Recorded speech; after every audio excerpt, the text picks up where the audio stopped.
Hi, welcome. I'm Adam. And I'm Phoebe. And we are in the Great Wide. Today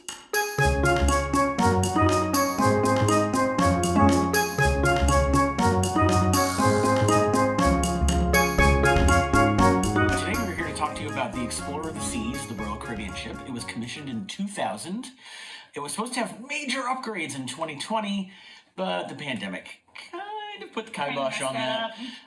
No water slides for us, unfortunately, which is fine. I don't need to be running through some kid's urine, so it's fine. So we're here to talk about the ship itself and the various aspects of it. The guest capacity, when it's at full capacity, is 4,290, with a crew capacity of 1,185, which is insane to me. It's a great ratio, though. One crew member for every 4 people. That's amazing. That's crazy. I definitely, when we went, it was not that many because we were not at full capacity. Yeah. But that is a lot of people on one ship. Yeah. Yeah. And it's one of the smaller ships. It is. It's one of Royal Caribbean's older ships. Yeah. Which is why it doesn't have water slides. It was supposed to. I'm not upset about it. I am upset about the fact that they didn't add the laser tag. That made me upset. I wanted laser tag. Yeah, they were supposed to add laser tag in 2020, and it was another one of those things that didn't make the cut because of the pandemic. Well, before we get into the stuff to do, let's talk about the most important part, the food. And drinks. And, well, okay. I like the food, you like the drinks. I like the food too. It's fine. The food is good. Yeah. The main dining room, the Windjammer, they have a main dining room. They have a Windjammer buffet and a 24-hour cafe. They're all in different places. They're all included in the price of your admission. Cruise fare. Yeah. Thank you. You can tell I did not plan this. The main dining room is great. They have a different menu every night. The drinks also, if you have the deluxe drink package, they are included. Obviously, during then, they'll bring them to you. Windjammer Buffet has a coffee bar along with, like, I think there were 6 buffets. I mean, it went way back. It's a huge buffet. It was big. It was really big. Yeah. The 24-hour cafe is down in their little promenade, which is the only thing that's included that is open 24 hours. Open 24 hours. But that food is more like finger food and not necessarily small bites or pizza, which happened a lot. Yep. Coming back from an excursion at 3 o'clock, you need some pizza. Yeah. Or just before you eat dinner. It's fine. They do also offer room service 24 hours, and they have a Johnny Rockets on board that's open 24 hours, but both of those cost extra. Yes. So, yes. You can get food whenever you want, or whenever you need it, but the Cafe Promenade is the only one that's included that's open 24 hours. The main dining room does do breakfast, and unfortunately only did it until like 9 o'clock in the morning, which was a little disappointing.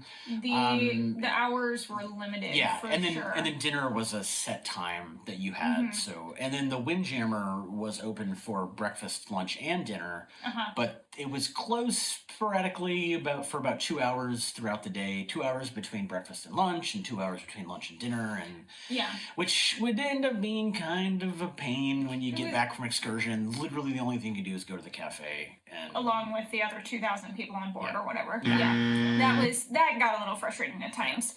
But the food in the main dining room was fantastic. 100% worth it. Yeah. Amazing. The food in the Windjammer, also really good. Very good.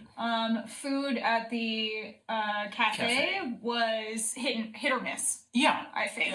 The pizza was usually pretty good. I mean, I wouldn't be surprised if it was just like frozen Tony's pizzas or something, but I mean... you think? I don't know. I don't think so. I'm pretty sure they were probably frozen. But regardless, they were good, and it was there, and you could order as much as you want. But they would do other stuff like egg salad sandwiches, but it would be just like a little roll with egg salad in it, or there'd be like finger foods essentially, or fruits, fruit plates. There was some dessert stuff there too, or like the soft serve that was open sometimes over by the pool. Up by the pool deck. Yeah. But the cafe was definitely hit and miss. Sometimes they had one day where they did a Mexican day, and she just cannot. Everything had peppers in it, and I can't eat peppers. Yeah, which is very sad. Disappointing. So. But Anyway, there's also specialty dining restaurants on board other than Johnny Rockets. Stuff like sushi is Johnny Rockets specialty dining? Yes, because it's not included in the. I just wouldn't call it special. Any restaurant that is not included in the cruise fare is specialty dining. So they have a sushi restaurant. I just don't want to lump in Johnny Rockets with sushi and good Italian food. That's all. Call me. Just stick my nose up. I don't know. All right. They also had a nice steakhouse and stuff. So, but those cost extra, and you have to reserve a time. But once we got on board, there were people, a lot of employees, constantly coming up to us where are you having dinner tonight? Do you want to come over here? We'll give you a 30% off discount, kind of thing. And at a certain point, it got a little annoying, but after a couple of days, it really calmed down. But if you do want to do one of those, especially if you're doing a sailing like we did at limited capacity, you might want to wait until you're on board and try to haggle for a discount, because that definitely happened. We had a friend who offered 20%, and he was like, "Wow, the guy yesterday offered me 30, and so they gave him 30." And he was like, "I don't know if that was true or not, but he did it," and it was it was, but anyway, it's an option. I don't know if that's the same kind of deal when they're sailing at full capacity. The restaurants might get booked up. Yeah, but depending. I don't know. If they have to, they probably will. But yeah.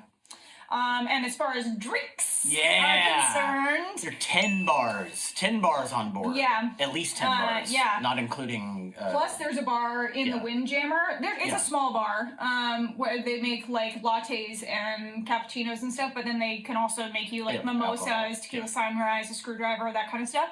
And then there's a bar in the big theater, too, where they do all of the headliner live theater shows. The Palace Theater. Yeah.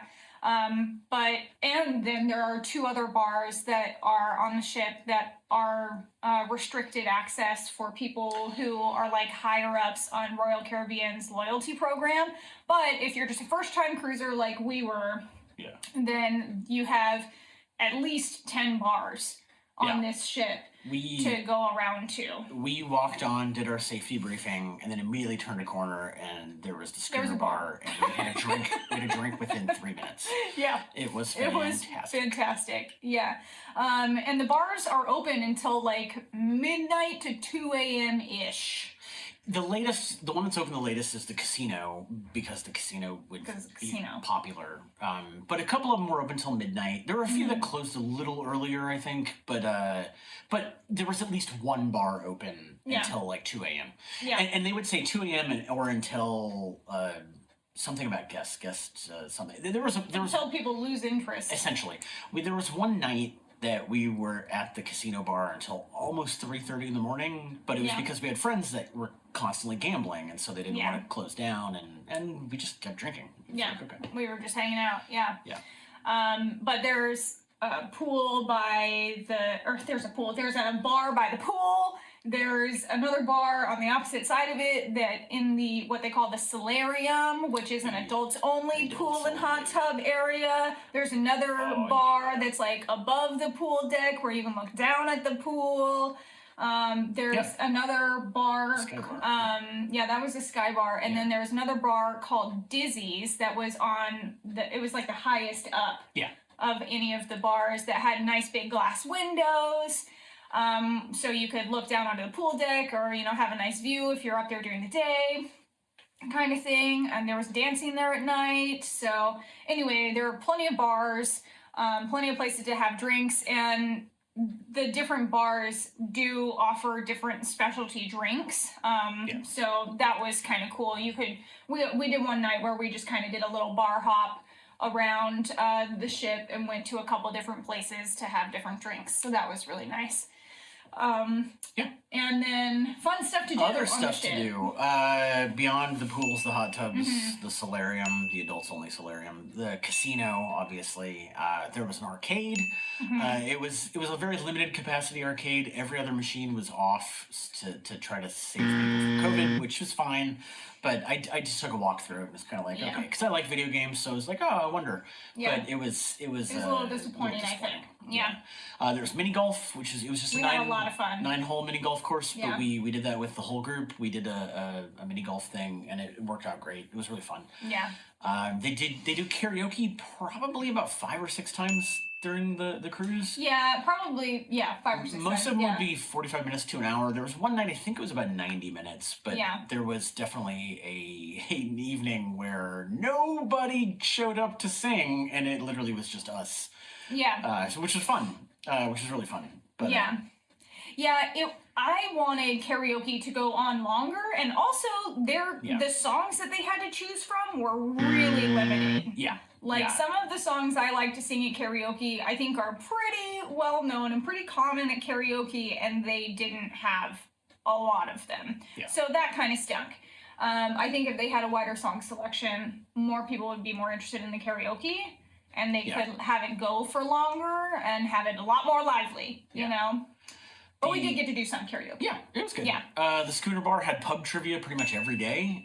They would do some specialty stuff. We did, the very first one we did was movie theme songs, or songs for movies, and we ended up winning pens. Yeah. It was awesome. Where's your pen? It's not on me.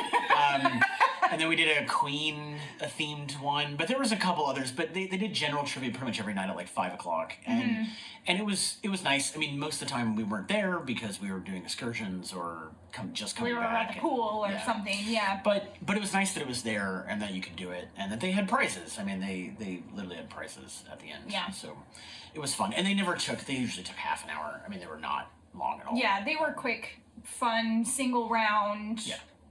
But I'm a huge trivia nerd, so like I love that kind of stuff, and I would have done more if I could, but there was a lot of stuff to do. Foreign island is more interesting to me. So yeah. There were live musicians at the Schooner Bar. There was a piano, and they would usually have a guitar player or both playing. At the Crown and Kettle, there was a guy that did mostly modern pop songs, but acoustically. Yeah. It was really good. They did have a jazz trio that played in the Star Lounge where they did the karaoke. I think they had them at the Schooner Bar as well. Oh, did they? I think so. Oh, that's right. They did. Point being, there were live musicians. Lots. Yeah. At several of the bars, and they kind of moved around, so you could see like a guitarist at the English pub one night, and then the next night see him at the Schooner Bar. Yeah. You know, so that was nice. They kind of moved around, and there was nice live music. At night, Dizzy's would turn into a nightclub, and there would be DJs, and they would do, that was the not rotating, but the one with the big windows. They would do DJ stuff. We went there for a little bit, and it was kind of like, yeah. They did themed nights. Yeah. But they didn't really, like, stay in the theme, you know? It was very odd. Because they did, like, an 80s and 90s theme night with a DJ, and we went, and they were like playing music from the 70s, and I'm like, I don't want to be a snob about this, but this isn't what I was expecting. It was very interesting. They had a lot of live theater shows at the Palace Theater, plus at Studio B, the ice skating rink that was retractable. Which you could offer ice skating as well. Yeah. But there was an ice skating show that we didn't see, and there was a couple comedians that came on, and then there were the acrobats, which we actually went and saw the acrobats, and they were fantastic. Yeah, it was really fun. They were done really well. It was a really well put together show. Yeah. I was really impressed. Yeah, but they had live theater shows every night, so you could do that every night. Usually multiple times a night. They would do multiple shows a night, and so you have options. You know, if your dinner reservation was at 6, you could go to the 7:30 show. If your dinner reservation was at 8:30, you could go to the 7 o'clock show and still make it dinner time. So, yeah. Yeah. But then there was so much stuff. There was a bunch of stuff we didn't do. Yeah. Like the ice skating. I didn't get to do the rock climbing wall, which I wanted to do, but we just didn't have time. They also have this like surf simulator thing that they call their FlowRider. Yeah, FlowRider. Where they like teach you how to surf and like boogie board and stuff on this artificial wave.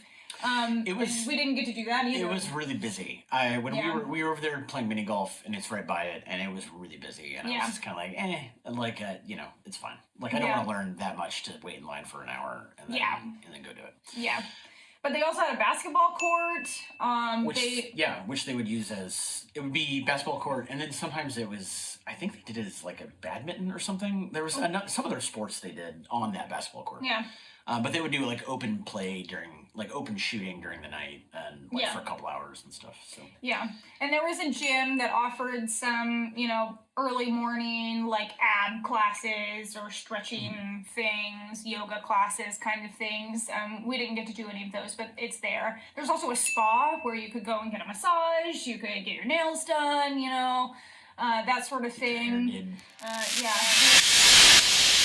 Unfortunately, due to some technical difficulties, the end of this review was lost to the nether spaces of the internet. The last thing we wanted to discuss were the 2 formal nights aboard the ship. There were no real instructions on how dressed up someone had to be, but we made the best of it and enjoyed our fancy formal dinners. While we most likely will not be using Royal Caribbean to cruise again, see our Part 1 review for why, if you do cruise with Royal Caribbean, the Explorer of the Seas and their fantastic crew is a great option to enjoy a week-long cruise. Make sure to subscribe to our YouTube channel and sign up for our newsletter for more travel tips and advice. See you next time!